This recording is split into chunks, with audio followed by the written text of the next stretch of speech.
It's December 30th, 2015. This is Idle Thumbs 243. I'm Chris Remo. I'm Jake Rodkin.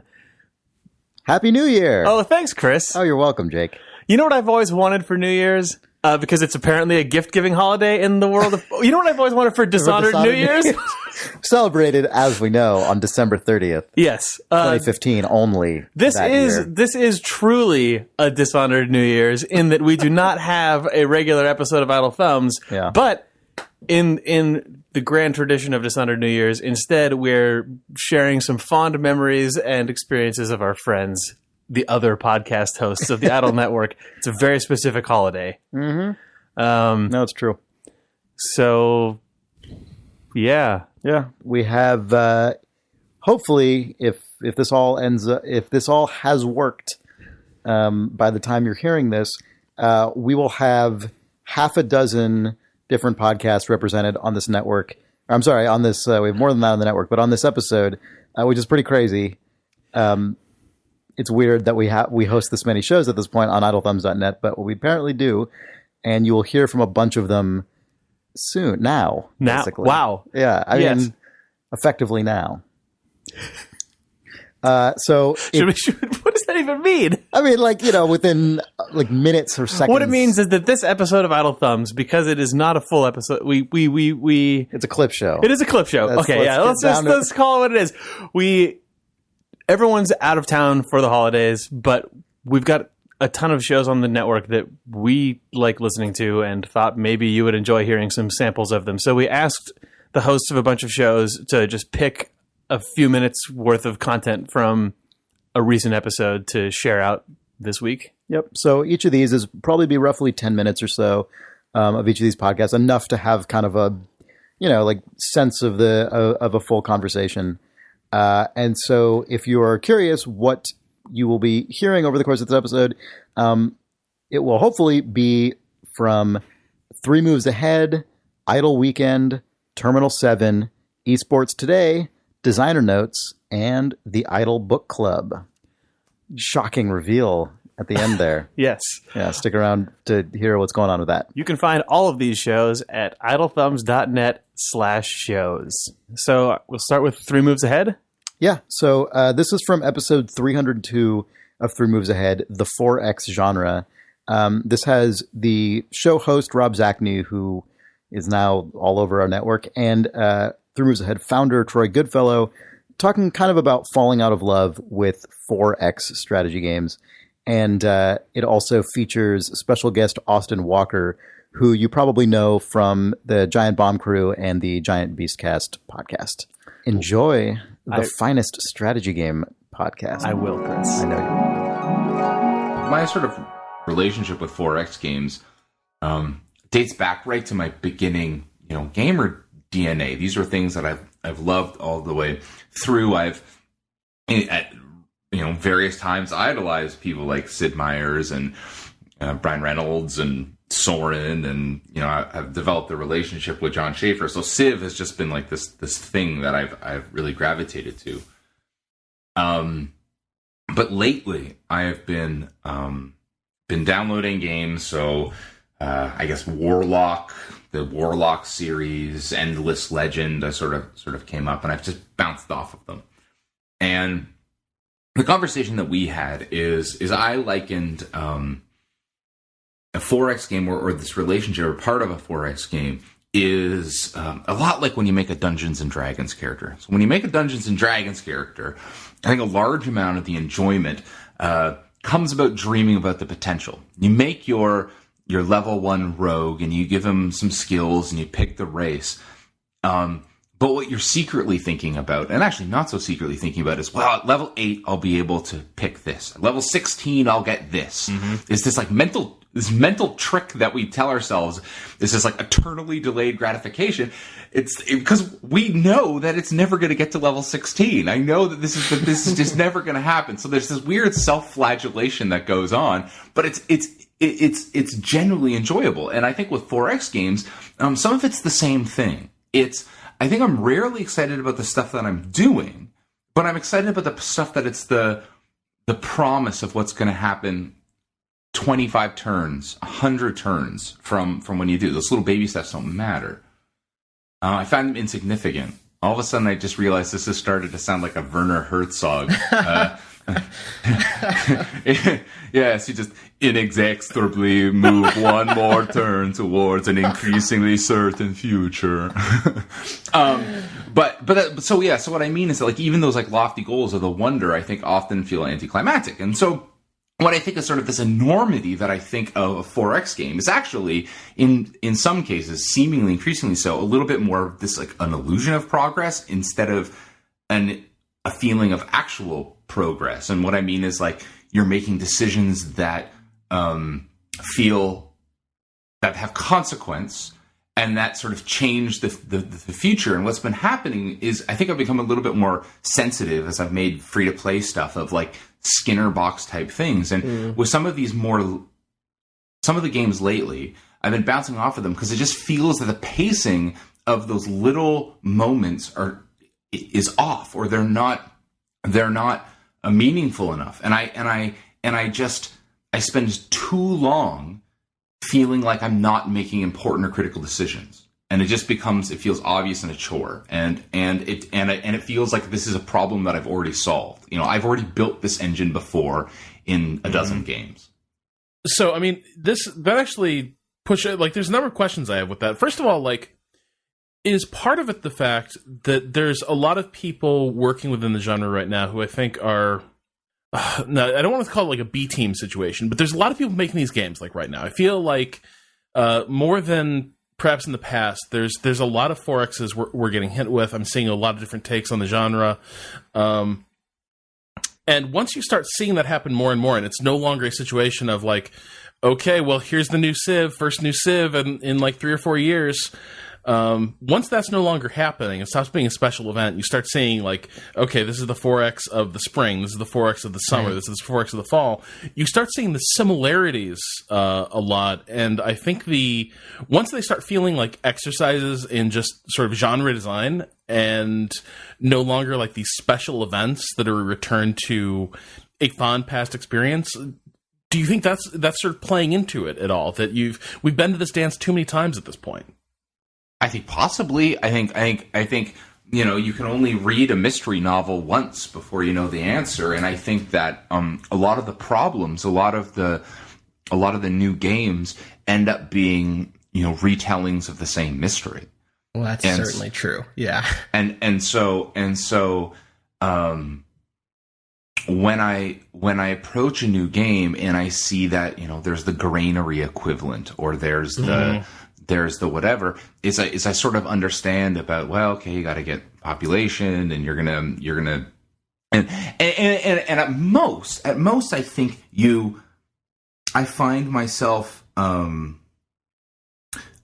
trying to categorize or sort of put things into buckets, and I can say like, oh, well, this is a 4X game where you're trying to create specialized cities, or this is one where you're trying to create more generalized independent industry hubs, right? Like there's sort of I think a dichotomy there, or at least there's this false dichotomy, and then that sort of dictates the next sort of few logical steps. I was going to push back against the mystery analogy that you were going to use, until you got to that last little bit there, where this notion of like, oh, I understand this game now, and I get it, and now I want to move on to something new. I'm so familiar with that feeling, and it's hard for me to know as a critic whether that's something that's part of, oh, I have to play all these games quickly and move on to the next thing, or if that is just this actual burnout around being subsumed in so many games of the same type, and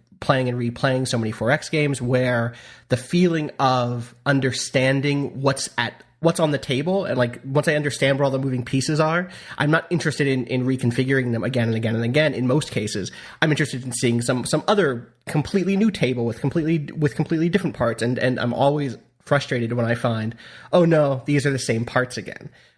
So in a sense, it's almost like not like I'm burnt out on the single mystery novel that I'm rereading. It's that I'm burning out on the conventions of the mystery genre, right? It's like, oh, okay, the killer is always this, like, you know, this is this sort of crime story.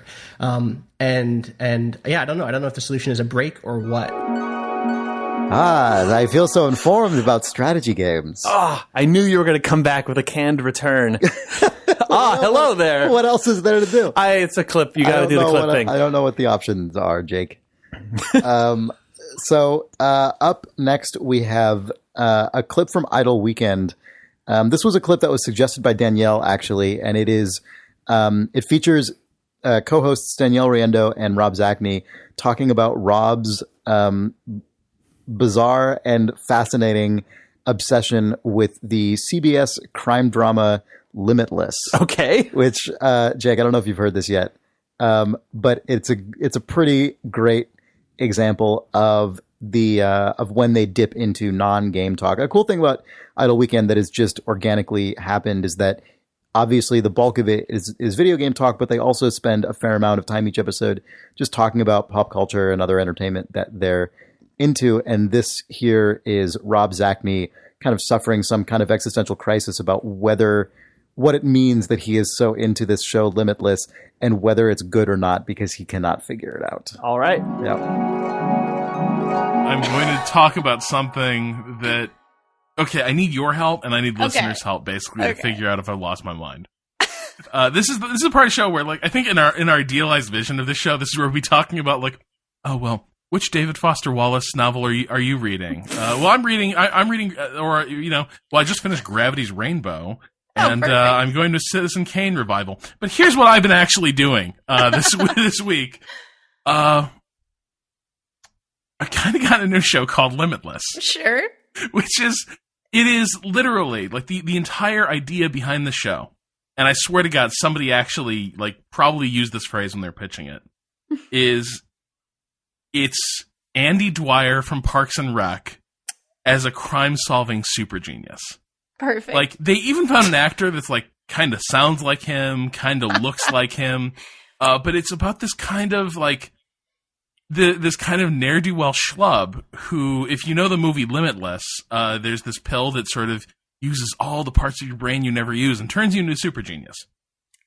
Okay, so the series starts, and it's totally by-the-numbers crap, right? Like, he's kind of in a dead-end life. He gets the pill. He turns into a genius and is recruited by the FBI to solve, guess what, a case of the week. And he's paired with a gorgeous female partner who doesn't know what to make of his strange, his strange, like, laid-back ways. So it started out pretty dire. Like, it wasn't good. And, like, I sort of quit watching for a couple weeks. I've gone back, and for the last, like, 6 or 7 episodes, the show has gotten really weird, but in a way that I find really enticing. And I'm not sure it's good, but I feel like it might be good. I'm curious to hear what people think about this. Because the show now is changing style and tone week to week. Like direction, editing, like just basic elements of storytelling.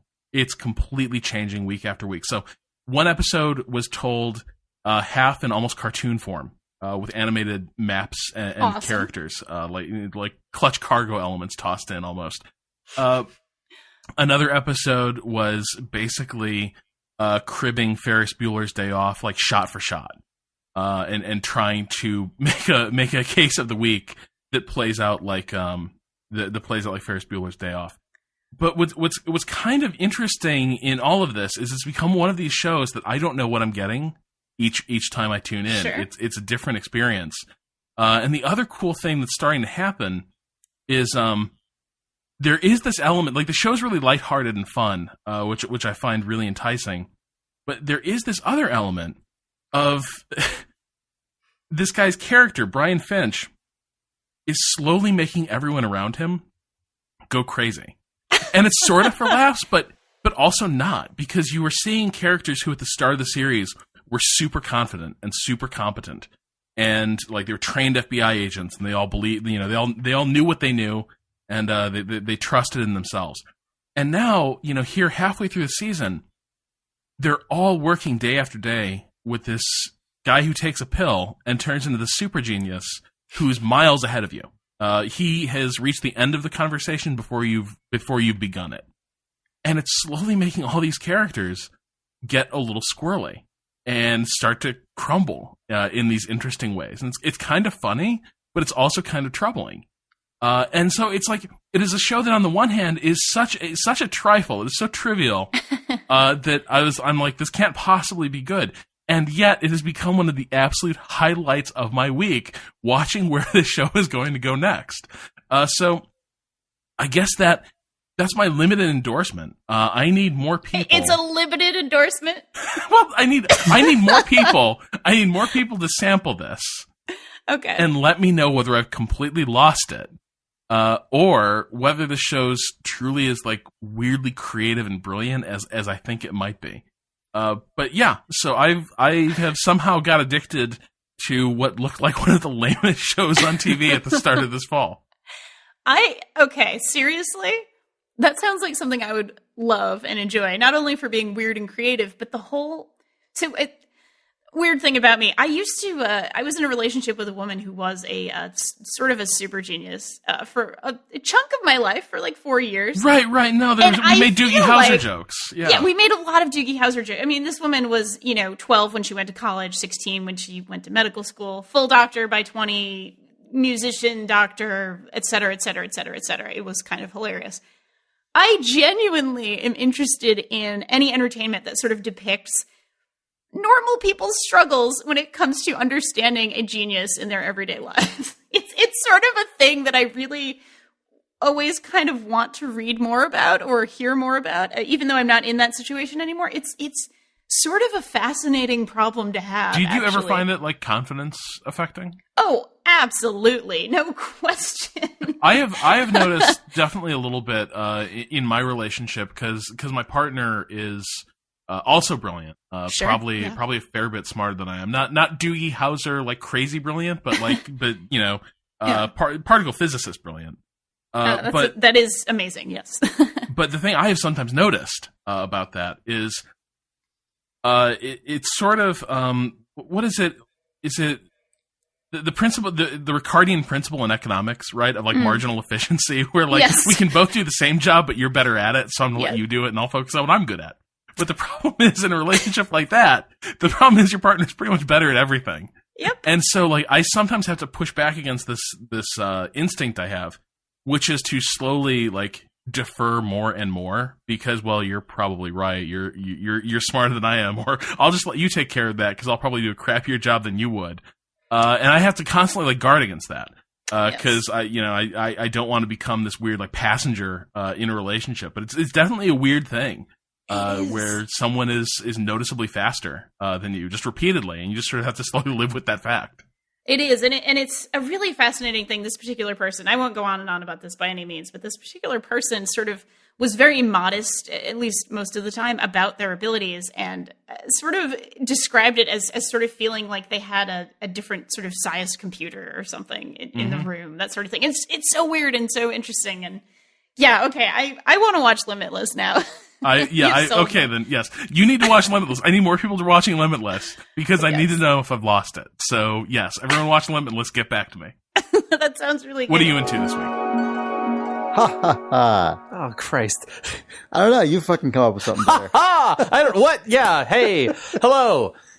Hey there. It's now Idle Thumbs again, and not Idle Weekend. Oh man! Wow. Weird. So let's see. What do we have next?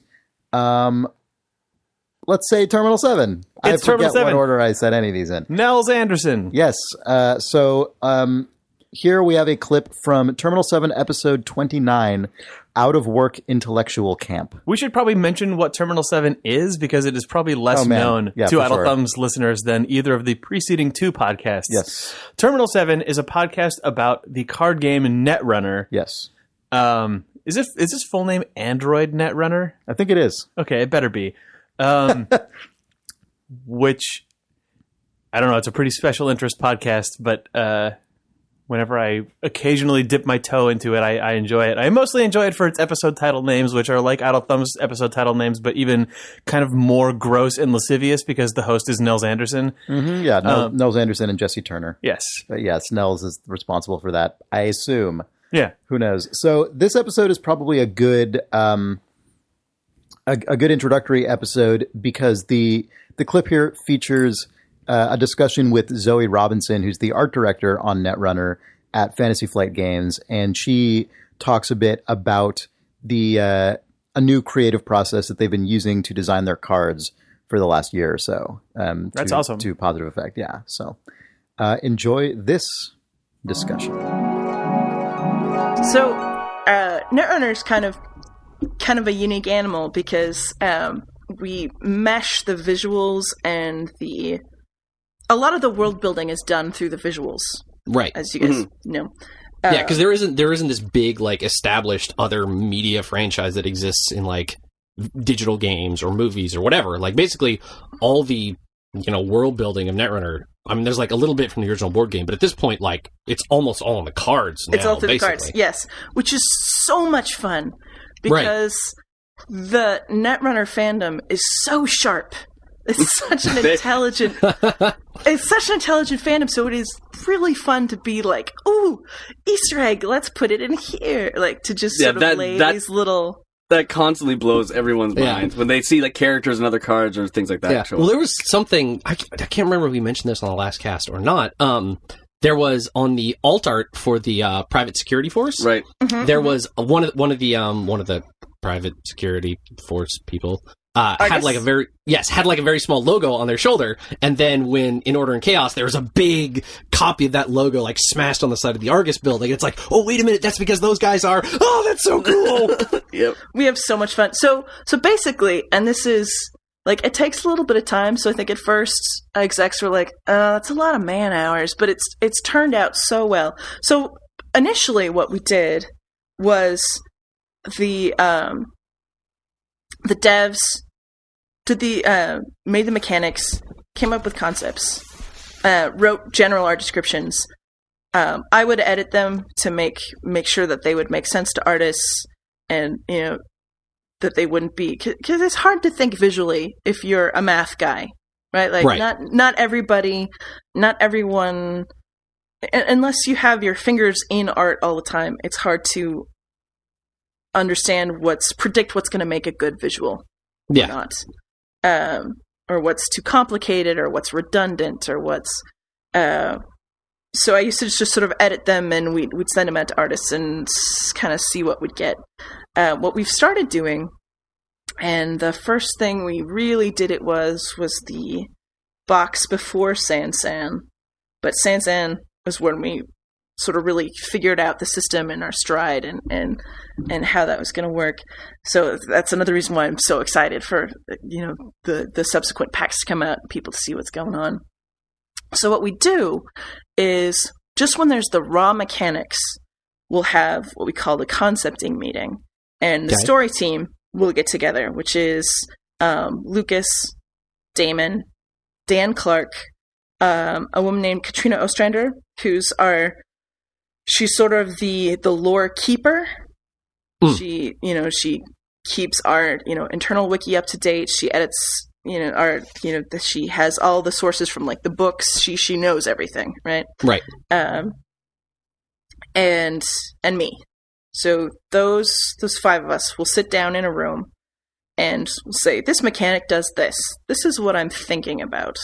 And we'll go through card by card by card, having previously figured out what the themes of each pack are going to be, like what the overarching ideas and just sort of general lore. And we'll take the mechanic and we'll sort of talk out how that might visually manifest. Like what does that look like? What does that mechanic look like?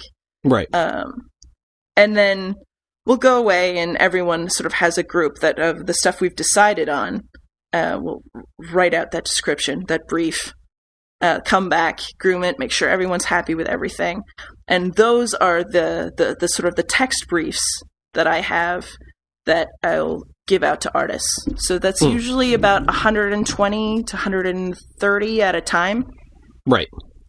So we commission...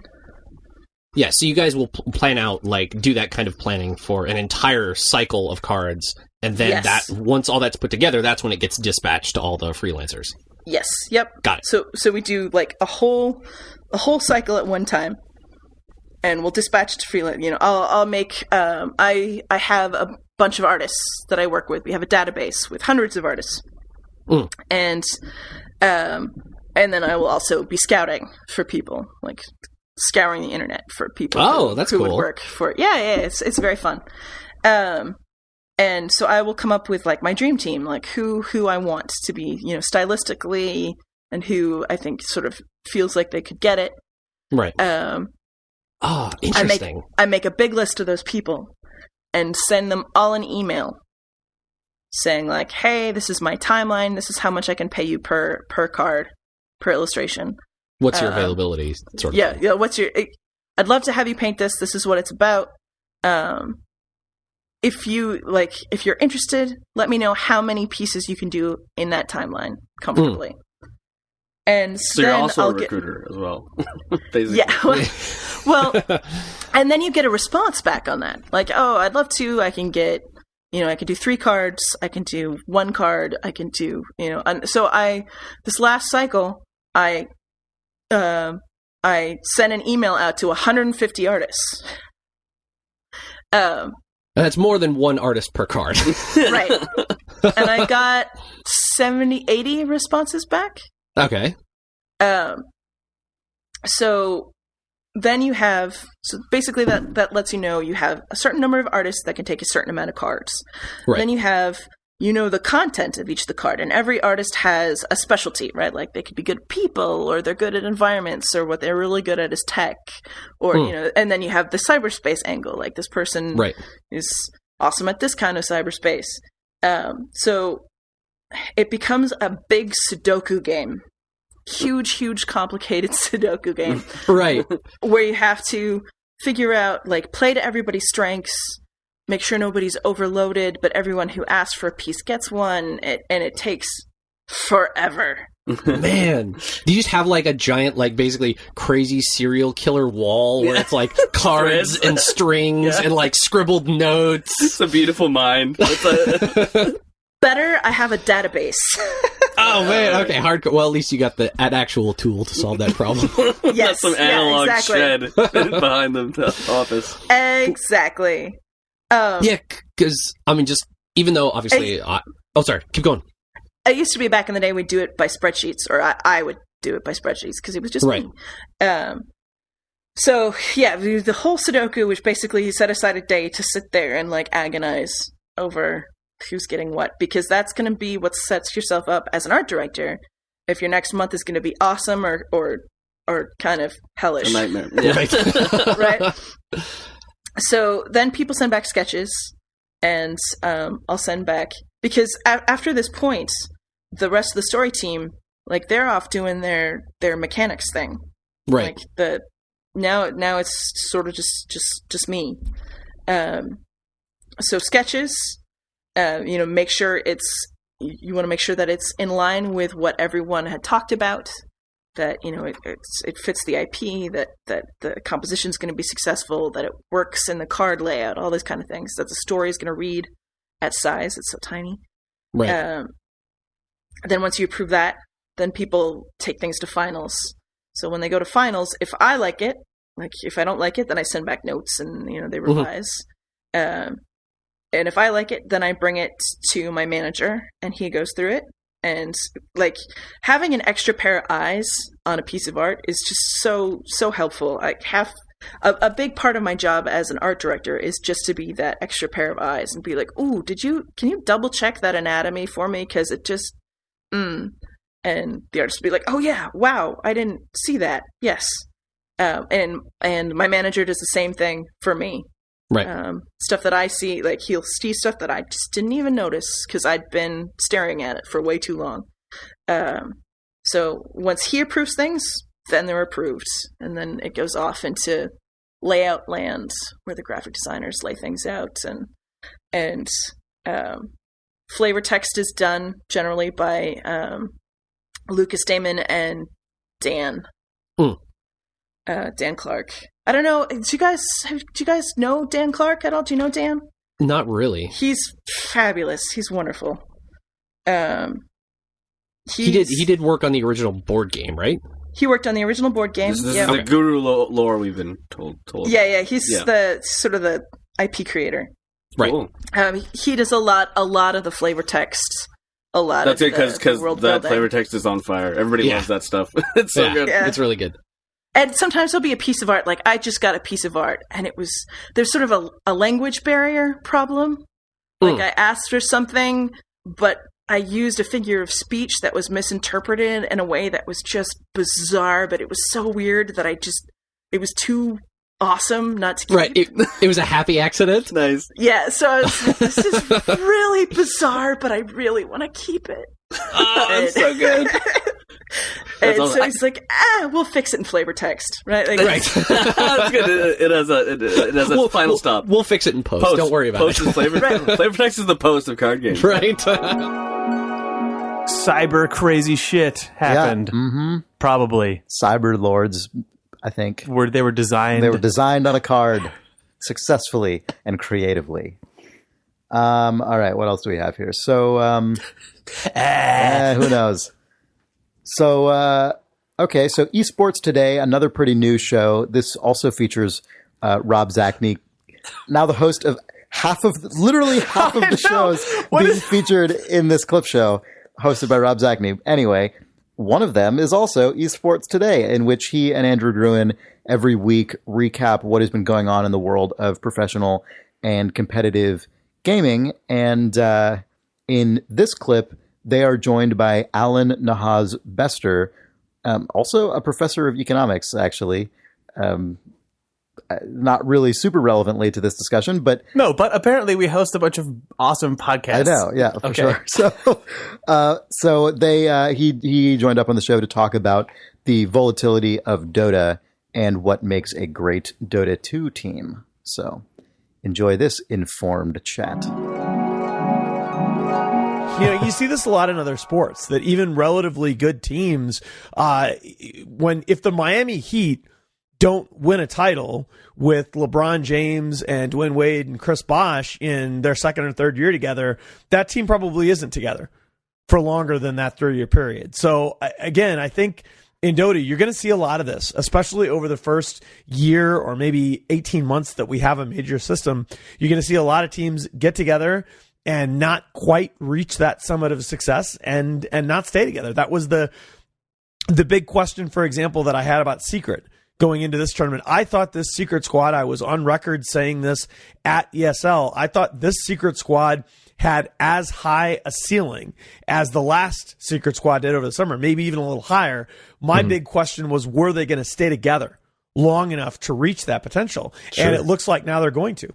Yeah, absolutely. And this is like something that has been kind of a recurring theme in the Dota world. We all kind of wonder about it because we have these sort of like grand experiments that we get to watch play out. So like one of the great examples is Na'Vi. They stuck together for a little while and they had a lot of success in a short period of time or in a long period of time. But then it's almost like they stuck together too long. And now like that organization almost feels like kind of hobbled on their Dota team at least. And then on the flip side of that, you have the exact opposite example where you have Evil Geniuses, which wins the biggest prize pool in the world and all of a sudden starts tweaking with their roster right away. And I think we were all kind of watching to see like how does did I say Team Secret or Evil Geniuses? I meant to say Evil Geniuses. EG, say EG. Okay. So EG, and we were all kind of watching to see like how this tweaking of their lineup actually would go. And I think we're all still kind of like wondering if that has paid off at this point. Well, we want like a verdict of how that tweaking of their lineup is going to pay off. But so far we've got like a lot of like third place finishes from them. And I'm wondering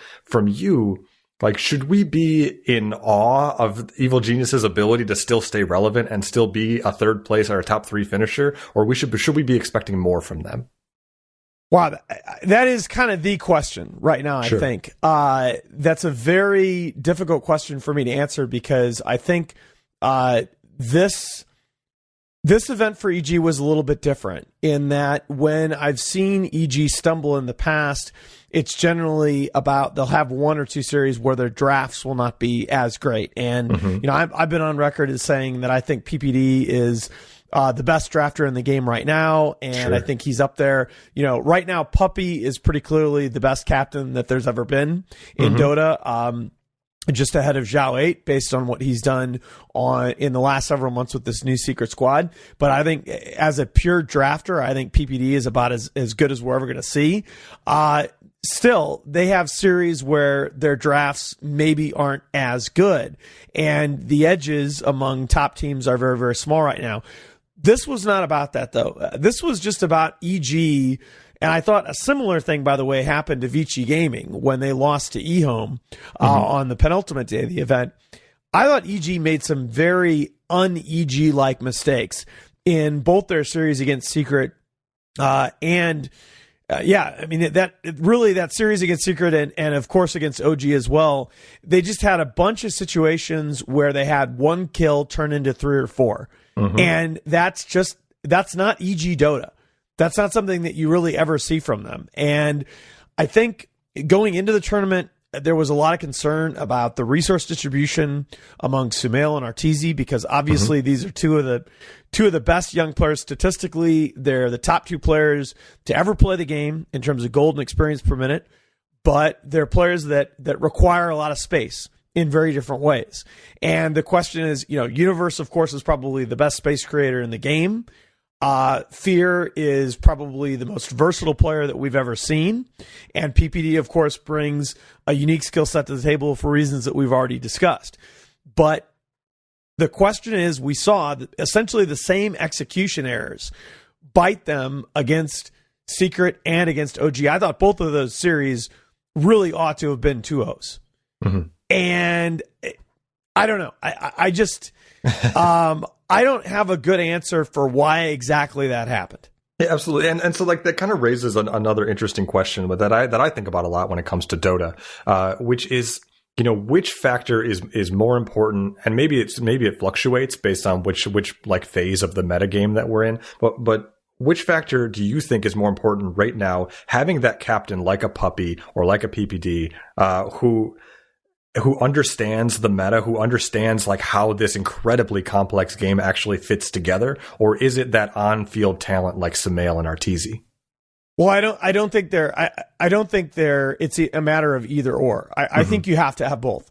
To be a top team right now, you absolutely must have a top tier drafter, and you absolutely must have at least 1 or 2 players on your team that are special, that are playing at a different level than everybody else. And interestingly enough, for example, for OG, a lot has been made of Miracle, and he is as high ceiling a player as there is right now in terms of what he has a chance to do in his career.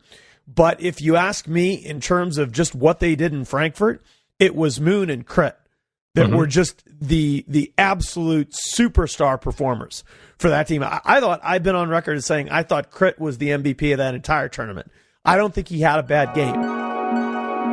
Hello. Oh, hi. Hi, Chris. I know so much more about Dota now. I don't. It's volatility.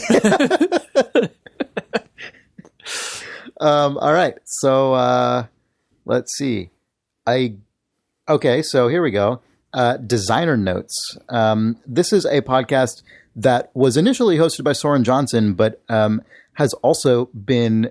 Soren Johnson, who you might not know who he is, but he... Yeah, but you've probably... Yeah, his influence has probably reverberated in your gaming world because he is the designer of Civilization 4 and also more recently Off-World Trading Company. Yes. And he runs... Off-World Trading Company is the mobile app. Awkward Trading Company. He now, in addition to running his studio Mohawk Games, he also runs this monthly interview podcast, which does long-form, in-depth interviews with video game designers and related people. He recently interviewed a board game designer, for instance. So on this episode, which was the 13th episode of Designer Notes, he interviewed Jamie Cheng, who's the studio head of Clay Entertainment, the developer of Don't Starve, Mark of the Ninja, Invisible Ink, Shank, and more. So enjoy this. Eats. Enjoy Eats. Also developed by Clay Entertainment. But yeah, here Jamie shares some design insights about Clay and their games. Nice. I know. We literally said during the Mark of the Ninja development, we're again talking about new games, and the title of the new game is Project Not Side-Scrolling. Okay. All right. So yeah, it was like we're done with side-scrolling. We did not want to be the side-scrolling company. We didn't want to be pigeonholed as the side-scrolling company. Right. And for a long time, we were pigeonholed as the Eats company, and then the Cheng company, and then the side-scrolling company. And it's like, no, we need to be our own thing. Well, that might explain a comment I remember. You're going to have to remind me who is his name. He spoke at GDC last year about Don't Starve. Kevin. Yeah, he made a comment, like a sort of offhanded comment about Shank. He's like, he's an angry gentleman who goes from left to right. Like, that's basically how he summed up that game. And like, I was like, wow, okay. That's interesting. Yeah, he was not the biggest fan of that game, which is totally cool. I love it. That came across. It's super good. Yeah. All right, cool. Well, maybe then before we jump into the Invisible Link, maybe we should talk about Don't Starve then. Because that's another huge element for you guys. It was amazing. Don't Starve was a game jam game. Okay. And Kevin and Julian. Is that something you'd done a lot at that point? Or no, that was our first game jam. Oh wow! Okay, wow, good job. Yeah. So our first game jam was that Christmas of Pitching Ninja. I sometimes I forget the years now. Sure. Yeah. But basically, we had 2 days where it was like 3rd and 24th of December, and nobody was going to get any work done anyway. Yeah. Sure. So on the 23rd and 24th, we're like, we'll just make whatever you want to do. Whatever you want to do. Yeah. Just do something. And so Kevin and Julian made this Lost on an Island simulator. And it was... That's definitely overstating what it is. Because it was a fire, and then it used Zelda assets. Mm-hmm. And then you walked around with an axe. And during the day, you would go out and hunt pigs. Yeah. Anthropomorphized pigs, actually, and then you would kill them for their meat, and you come home, and then with the meat, your health bar would go up. Yeah, and your health bar just slowly goes down. Right. And then at night, they would try to eat you, basically. Yeah. And basically, it was how many nights can you survive? Yeah. How many days can you survive? And that was it. But it really got across the feeling of I'm going to starve to death, right. And I'm alone here, and it's really creepy. That's how it came across. Then we didn't do anything with that project for a whole year. Okay. And just kind of, we went on to finish our other games. And we got a deal that I can't really talk about. So, sure. But we got a deal to do a game, right? Yeah. And we ended up pitching Don't Starve for that game, right? Yeah. We ended up signing this exclusive deal with Google on that, actually. And so what ended up happening is that was kind of like our Google. Google. That's a little strange. Yeah, it is strange. So Don't Starve, I guess you never saw that Don't Starve actually first came out on the Chrome web store. I remember that, and I remember probably unfairly dismissing it at the time because I'm like, what? It's a web game? Okay. Like, I don't know. Like, at that point, I put it in the category of a bunch of web games I'm not particularly interested in. Yeah. And it only, was sort of forced upon me later. It's like, well, what the heck is going on with this thing? Obviously. But yeah, I remember that it started there. So basically, it was like this chance to do something different. Yeah. We started in January, and it was supposed to ship in 6 months. Okay. Yeah. And my only requirement to them was, well, I guess two. One is you ship in 6 months, and the other is it has to be free to play. Yeah. And it didn't either, but but they actually did get one out in 7 months, which was pretty darn impressive. Yeah. Actually, it was very, very impressive that happened. But because of its free to play roots, yeah, it's very, very easy to create new content in Don't Starve. It was built to create content, right? Because you need to service that thing. And so that turned out to be extremely helpful. If your guy kept dying, which I assume was always part of the plan, or if that was possible, how was it going to work as a free-to-play game? It's a really good question. Okay. It's a really, really good question. I can show you all sorts of design docs some other time, some mind maps of what we wanted to charge for things.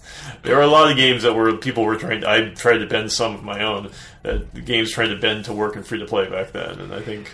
Well, I mean, the idea is that, I really wanted to get us out of this loop where we had to get publisher funding. Yeah, you wanted something that was ongoing. we needed something like that. And that reasoning is still sound, you know?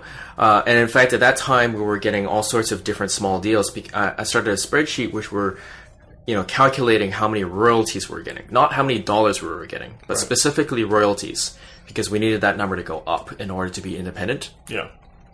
And so, that's why I'm like, this is a chance to try something different. Let's just go for it. So we had Mark of the Ninja going, and that was the bread and butter. That was what was making the money for the company. Right. And then we had Don't Starve, which was like, we can try something crazy. Yeah.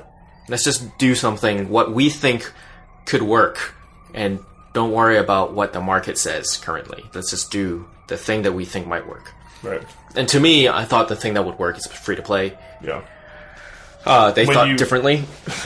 Who's they? They being Kevin and and Julian and the rest of the team, basically. But they nominally agreed to the concept. Oh yeah, well, because it was like, I either get to make this game or I don't get to make this game. No, well. And involved in there, but right. When it was launched on the Chrome store, was it free to play at that point, or was it free? Free period, but not free to play. So, like, not microtransactions. There was no microtransactions. But basically, I did a ton of research on free to play, and I do believe that this research is what led, is part of what led Don't Starve's success. Sure. Right? Like, all the pieces came together. The game team was genius. It's just, meanwhile, Kevin was doing his best to subvert the free-to-playness of the game. Were you aware of this? Or? Oh, yeah. We were talking about it all the time. And it's like, I'm trying to subvert you right now, right? I'm building this thing, so it's really hard. And I'm like, well, if you do it this way, right? And then we have these like giant discussions on how it might work. And instead of pay to win, we were trying win to pay. So, and things like that. It was just totally awesome. And we did it for free. Just so that we could get feedback. Sure. And it was on Chrome Web Store, so nobody knew about it. Right. Which is the best. We didn't want people to know about it. We just wanted people to play. And then we started seeing people were playing way longer than we expected. What's next, Chris? What's next and what is last is the Idle Book Club. Wow, I used to be on that podcast. That's true. I'm not anymore, I bet. You can be if you want to be. Maybe. I recall you were on some of the. I was on some of them. Yeah. So this is the Idle Book Club was a podcast that we ran for about a year from 2012 to 2013. Yeah. Which was a very it's exactly what it sounded like. Basically, it was a book club format podcast in which we chose a book, entirely fiction, I guess, and each month we would announce it in advance, and then we would discuss the book on the podcast, and we would read comments from listeners, and it was and then announce the next month's book. And announce the next month's book, right? And we really liked doing it, and it went well, but we kind of dropped the ball, and it fell by the wayside. And we've been trying to think of a way to bring it back sustainably, so that we can keep it going without the sort of, I guess, like barriers that were like scheduling barriers and so on that were creating a challenge initially.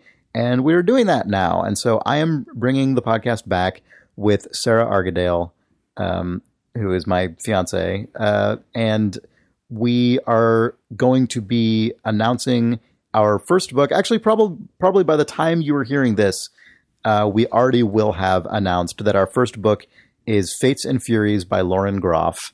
It's available in paperback, ebooks, everything. So if you want to pick that up and read it along with us and then participate in the discussion, you can do that starting now. But to ease into that, we released an initial episode where Sarah and I just talk about a couple books we've been reading recently. And here is Sarah's kind of discussion, or Sarah's chat about The Secret History by Donna Tartt. But something that I will talk about that I read just before the Days of Abandonment was called The Secret History by Donna Tartt. Yeah. And so Donna Tartt many people probably will know as the author of The Goldfinch, which came out last year. Or maybe the year before. I can't remember. And won a bunch of awards. That's not something that I've read yet, but I plan on it after having read The Secret History, which I believe was her first novel. Mm-hmm. So this is a book that I had tried to read previously and got about 50 pages in and gave up on, I think, a year ago. I very oddly had the exact same experience by complete coincidence, actually. I think maybe 2 years ago.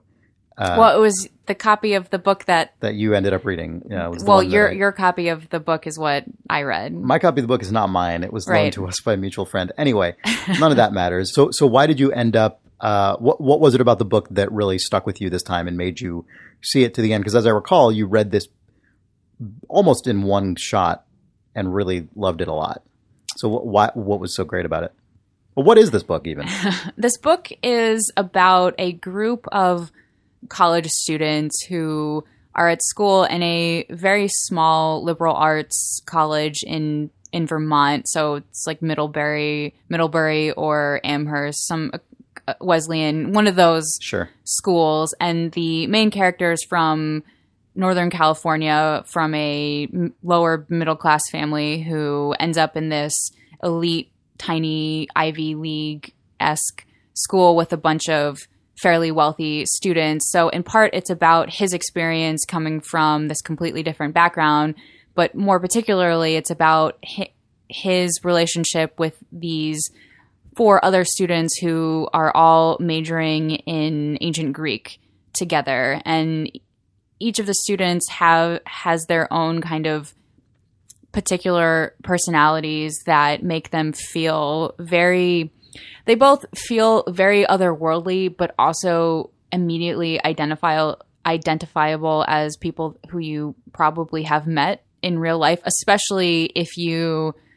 have gone through college, and especially if you've been to a smaller college. So I went to William and Mary in Virginia, which is a small-ish size liberal arts school. It's not in New England, so it doesn't have the kind of snowy emptiness that New England does at certain times of year, but it does have that very close community feeling that The Secret History captures really well, because William and Mary is in Williamsburg and is fairly isolated from all other areas. And so I liked being put back into that mindset, but more broadly, I really liked this book because it is so beautifully written about being 21 years old and still being a child in many ways, but also reaching adulthood, but not having having the experience or just the capability of handling what that means. Mm-hmm. And I think this book very beautifully and sadly captures what that transition period is like for young people, with some kind of crazy plot narratives that never feel crazy, even though if I were to just give you a bullet list, it would seem ridiculous. Mm-hmm. I mean, the book opens with the admission that a murder has happened, and then through the story you find out what the actual background to this murder is. But if I were just to say, oh, this book is about a murder that these college students commit, you would say that sounds outrageous. I never committed a murder in college. Well, you clearly have not spent enough time watching the Shonda Rhimes program, How to Get Away with Murder. That's true. About college students and murder. Well, they're law students. So if you're accustomed to that, then this would seem completely no, because they're older. They're in graduate school. That's true. So that's I guess acceptable. You have spent some time watching this also. I've watched way too much of that show.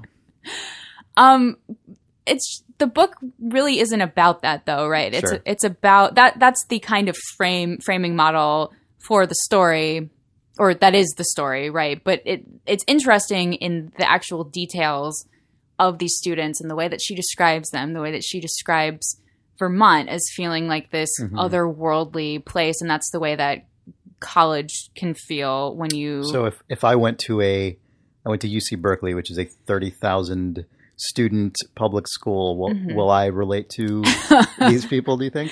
I mean, you should be able to if you can relate to characters who are not ever murdering law students. Oh, right. Yeah. Okay. They're not law students. They're ancient Greek students. Oh, okay.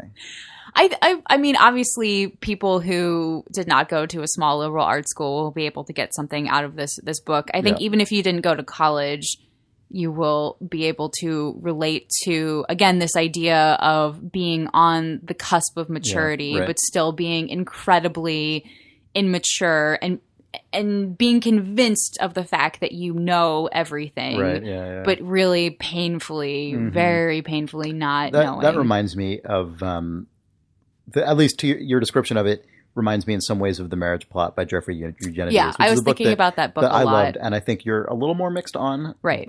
But yeah, that's another book about that. The characters sound like they're drawn maybe from the same pool of sorts of people, and is also about being in that moment of pseudo-adulthood where you are legally and technically an adult. And in many ways have the capacities adults have, but also have so much of your ways of processing things rooted in adolescence. Right. Well, and specifically, those two books deal with not only people who are on this weird dividing age line, but also who come from relative privilege and have these kind of this idea that they are privileged and they've grown up with relatively easy lives, and so they feel even more entitled to now I am an adult, but in some ways they're even more childish than their less privileged peers because they've had less to confront. Right. And I think both books deal with that spectacularly. My problem with The Marriage Plot is more that I think that Eugenides, is it Eugenides or Eugenides? I've always heard it pronounced Eugenides. Who knows? Is that I think his language is much more literal than what is in The Secret History. The Secret History feels like it could have been written in the 19th century. It has this very beautiful, what I guess people would describe as lyrical prose that is not always my favorite thing, but Donna Tartt... And definitely is not typically a component of modern fiction. Right. At least, well, I mean, you can find modern fiction that is anything. But I would say that's less in fashion currently. I don't know. I feel like there have been a lot of big novels over the recent years that kind of trade in this, like The Luminaries by Eleanor Catton, which came out the same year, I believe, as The Goldfinch did. Definitely does have this kind of old feeling style of writing. And that book, is also set in the 1800s, so that might help with that. But you think it works for The Secret History and doesn't feel archaic? Right. It kind of... It makes it hard to completely place what year the book is supposed to be set in, which makes it even more interesting. And again, I keep using this word, but otherworldly feeling, because it's not quite clear. And it's happening in Vermont because they say Vermont, but the school is obviously a fictional school, and no one ever says the exact time that all of this is happening in, and everything just feels kind of gauzy in that way. I should probably also go back and read it and then finally return the copy of the book that we have to the person who actually owns it. So there's I guess just some book discussion to sort of tide people over, to get us in the mode of this sort of thing. To exercise our book brain. Yeah, that's true. We exercise our book brain. We put our book brain through that ringer to mix more metaphors. Maybe I'll read a book. Maybe you will, Jake. I didn't always, even when I was on the podcast last time, so no guarantees. Well. All right. So that was a lot of content. Against all odds, we host all that content now. Content. I know it's what the world is now. So just to recap, I guess that was 3 Moves Ahead, Idle Weekend, Terminal 7, eSports Today, Designer Notes, and the Idle Book Club. And you can find all of these shows at idlethumbs.net/shows. They're all on iTunes. They're all on SoundCloud, which is where they're hosted. Stitcher. They're all, they're all over the place. They're podcasts. You can find them. So, you could find them. I mean, yeah. So, man. We did it, Chris. We decided instead of doing a regular episode of Idle Thumbs, we would do one that seems really simple, but is going to be a huge pain in the ass to edit, and is going to ruin our lives anyway. Cheers, Jake. Hey! Cheers, yes. I can't read. Yep. Well, Happy New Year. Happy Dishonored New Year. Oh. Where can I find all these great shows, Chris?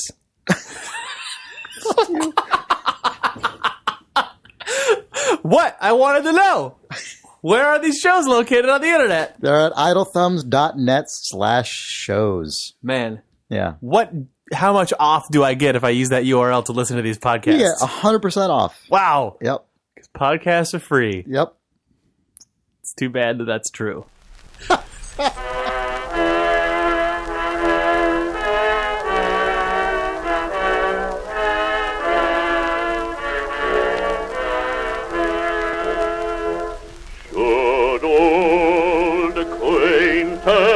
Be forgot and never brought to mind. Should old acquaintance be forgot and days of old lang syne. Poor old lang syne, my dear, poor old lang syne. We'll take a cup of kindness yet